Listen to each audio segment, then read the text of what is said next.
there is a marathon in Sahara Desert in Africa, which is 6 times longer than the regular one. It's called Marathon des Sables. They run very long distance in a very dry climate. They run with a watered bottle in their hand. But occasionally, some of the athletes die. Do you know why they die?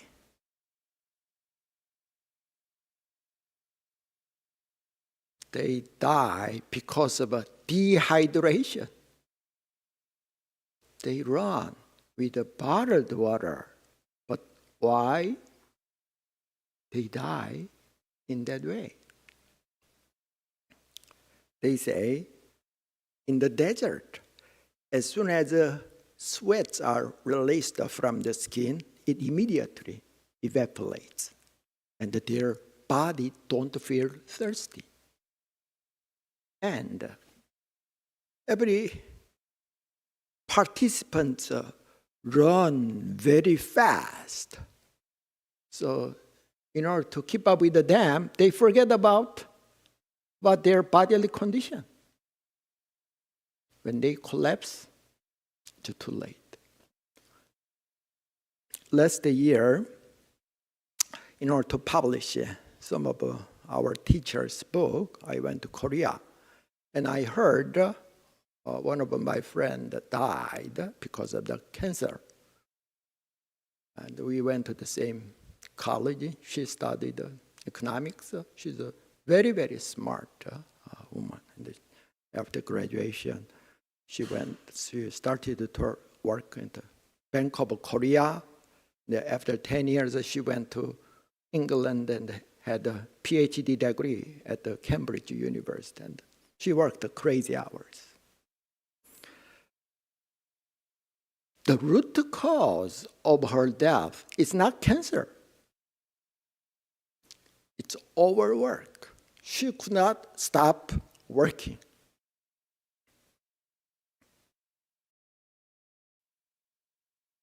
So when I heard the news, she's just 60 years old, this Bible verse arose in my mind.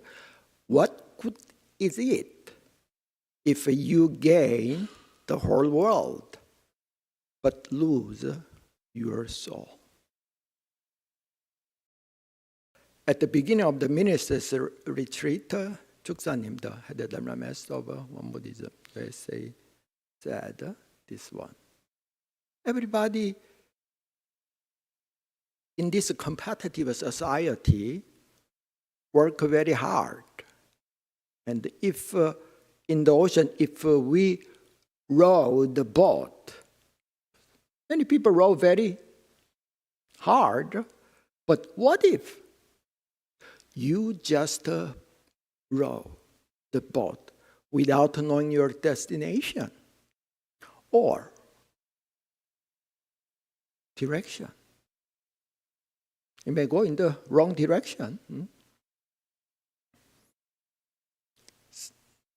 That's why we need to, from time to time, pause ourselves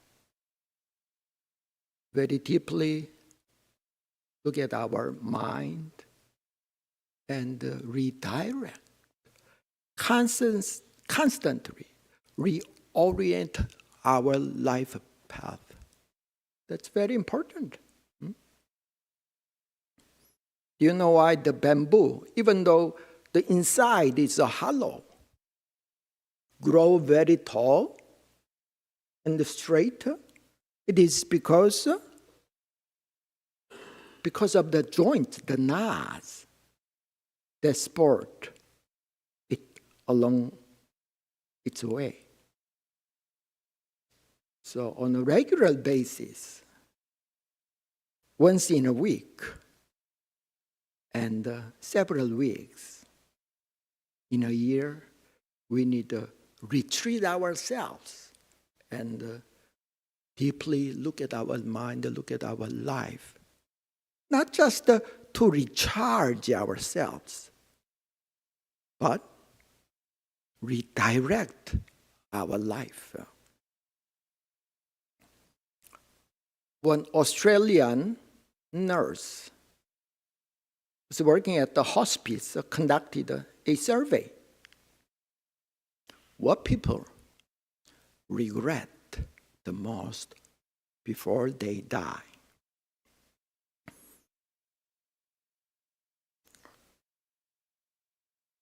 This is the top 5 thing. Number 1, I just worked and worked. Number 2, I lived the life that other people want, not the life that I truly desire.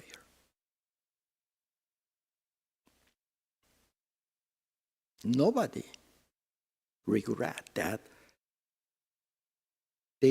I should have made more money, or I should become more successful, and so on. But to them, it's too late. But we are not late. Yeah. One of the items of mindfulness in daily life, according to our scripture, is this one. Number 4, be mindful each year to set aside in advance the necessary funds for meditation retreat, so that you may receive a specialized training at the retreat center. So several days, several weeks in a year, just like the retreat we offer on a regular basis. Or in a week, one day in a week, we can make mini retreat. Once in a month, we hold here mini retreat. To recharge yourself, redirect yourself. And in one day, before going to work, after getting up, or before retiring to bed, after dinner time, you can create your own micro retreat.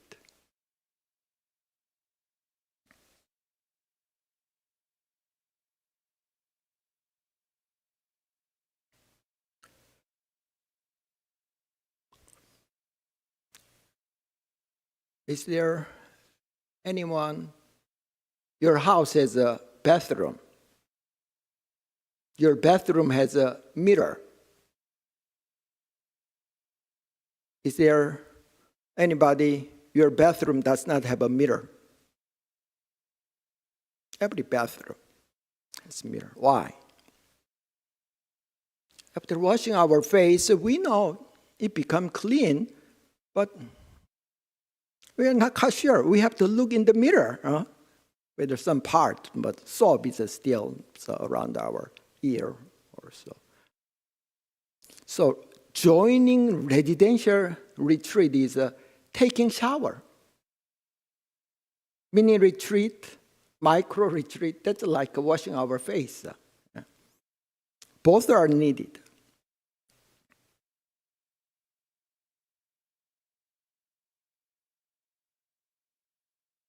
There are 2 kinds of a mirror to clean our mind.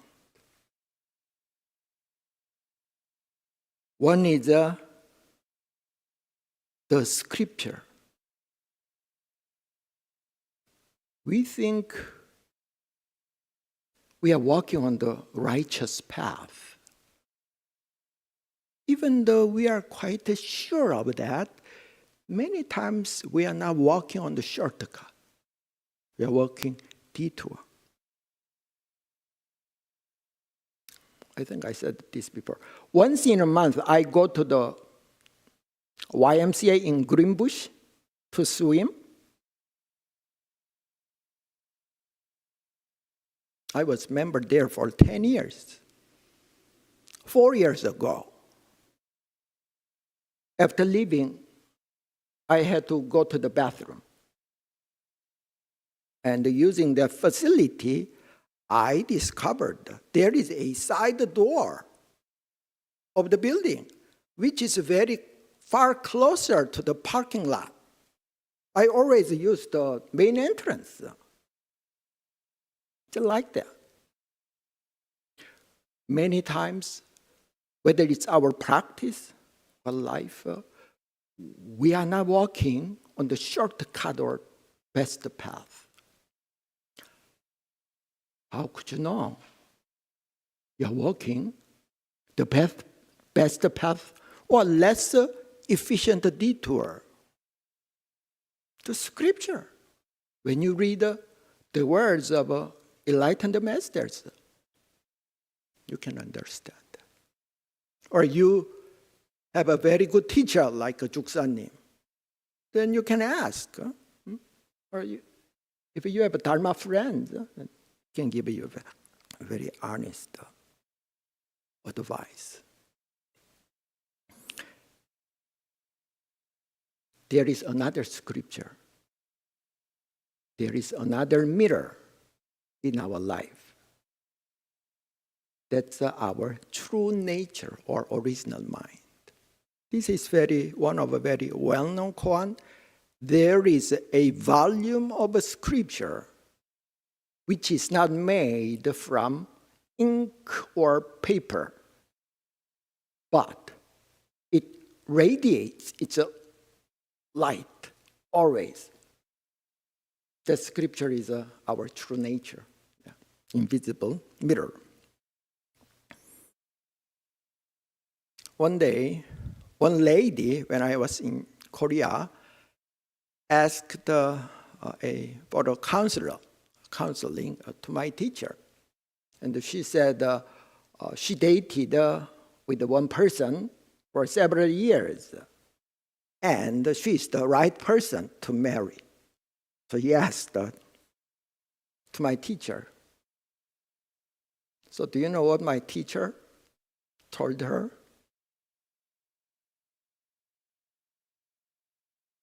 How can I know? But if your mind, if you are very quiet, internally and externally, you can put your hands on your heart and then think about you truly love that person or not. And he's the right person to marry. You will know. I thought that's a great answer. One of the greatest philosopher, Confucian scholar in China is Zhu He. Zhu He. Several books are legendary text books. Doing philosophy, that is a job. He thought about, contemplate many philosophical questions and read, write. After he became over 40 years old, and his eyesight became so weak, he could not read anymore. So from that period, he started to practice Confucian-style meditation, 정자, which literally means right, upright sitting. And then, in one of his books, at the preface, he wrote in this way, he was very much surprised. After he meditated, even though he didn't think about all those philosophical questions, many things become very, very clear and understand. He just came to understand when his mind is calm, focused, and empowered. Each and every person, we have that kind of a mirror or infinite wisdom within ourselves. So when they say, what is a Buddhist practice? That's a mind practice. Mind practice has 3 areas. Calming down, focusing our mind, cultivation of a spirit, cultivating of wisdom, the second area, and mindfulness in our daily life. We usually call it threefold practice or threefold training. During the retreat period, whether it's the residential retreat or mini retreat, 1 day in a week, or micro retreat in the early morning or before retiring to bed, the main subject is cultivation of spirit and cultivation of wisdom. When you are involved in some work, for example, in your workplace, the main subject of your practice is mindful choice in action. These are to assist each other and the ground and the base each other. That's what our founding master described. When a baby cries, when it's fed, it has a sound sleep, his diaper is changed, he smiles again. Nothing serious. If you are too much sensitive, or despite your will, you are too much judgmental. It's not what I want, but your mind go in that direction. Or full of resentment or complaint, probably the baby in our mind and heart is crying. It needs to be fed. It needs to be recharged. The rest, really, really good rest. What does that mean when we say retreat? One Dharma Center is a retreat center. Retreat means retreat our sensory experience from outside the world. Abstain from too much seeing, too much hearing, too much thinking, and so on.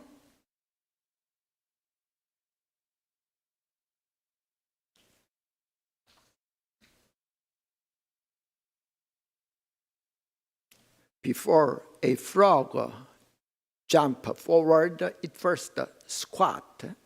Just like that, we need that kind of a period. Why Jewish people are very successful in the finance, in the Nobel Prize. There are a lot of Nobel Prize laureate, etc. A lot of people in many nations work very hard as a Jewish people. But some scholars said why they are very creative, it is because, generally speaking, they observe the Sabbath, one of the 10 commandments. Observe the Sabbath day and keep it holy. All kinds of mental or physical work are not allowed. It is not the lazy day, it is the day to contemplate their true nature, contemplate the God. Then a great wisdom arise. So at the end of a retreat at the One Dharma Center, we are all participants seated in a circle and they share their experience. 3 years ago, at the end of the Memorial Day retreat, one lady said she's not interested in meditation. or Buddhist teaching and so on. But for her 50th birthday, her daughter gave a gift, the gift of the One Dharma Center retreat. And she said, that's the best gift she has received for her whole life. We do not have to wait for our friends or spouse to give the gift. We can buy the gift for ourselves.